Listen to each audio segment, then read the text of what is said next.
all.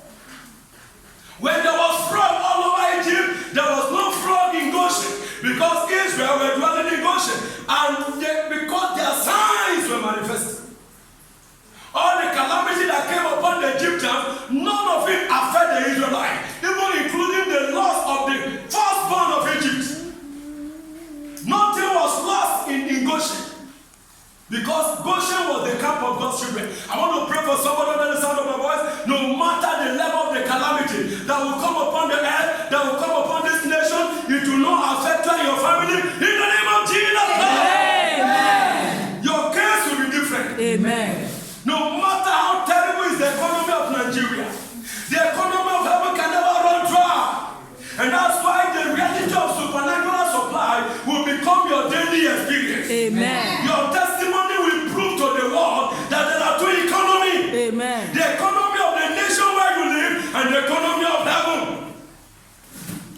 Hallelujah. Amen. That's why Jesus said, you are in this world, but you are not of this world.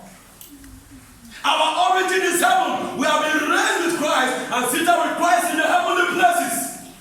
I command and I decree this morning that every form of lack and scarcity in your life come to a final end in the name of Jesus Christ. Amen. Restoration of our signs. The Spirit of the Lord God is upon me, because He has anointed me to preach the gospel to who? To the poor.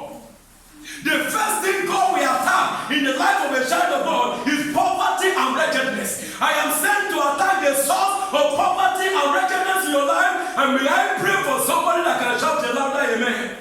That every garment of wretchedness, every garment of poverty that the ancient demons in your family has forced on your destiny is ever being removed and set on fire in the name of Jesus Christ. Amen.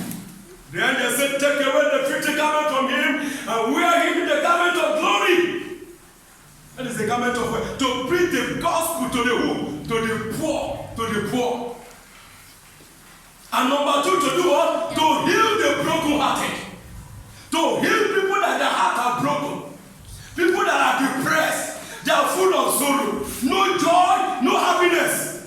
Nothing is giving them joy. They think of the business, no joy. They think of job, no joy. They think of marriage, no joy. Nothing is giving anybody any joy. God sent me to heal the brokenhearted. No matter how broken, shattered, and scattered is anyhow. The word of God will mend your heart today. Amen. The word of God will restore your joy. Amen. The word of God will restore your peace. Amen. The word of God will restore your happiness. Amen. In the name of Jesus Christ.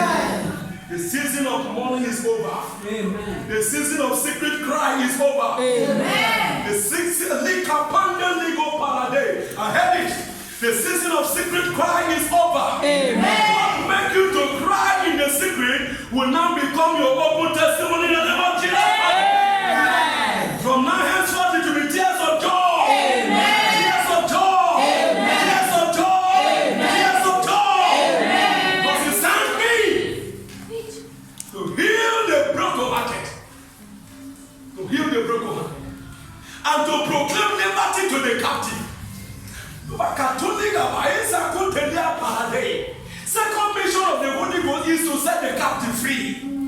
To bring freedom to the captive.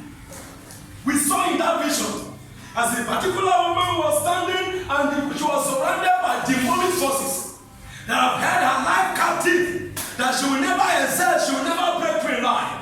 It is because of people like that the Holy Ghost is coming. No demon can withstand the fire of the Holy Spirit. And may I pray for someone that can shout the louder amen. Every stranger hiding in any part of your life that have been troubling your destiny, that have not allowed you to have absolute peace, every stranger holding down your destiny, as they hear my voice now, I release the rain of fire against them in the name of Jesus. To proclaim liberty to the captive. If you are hearing me right now and you are being oppressed by demonic forces, you cannot sleep in the night, that situation is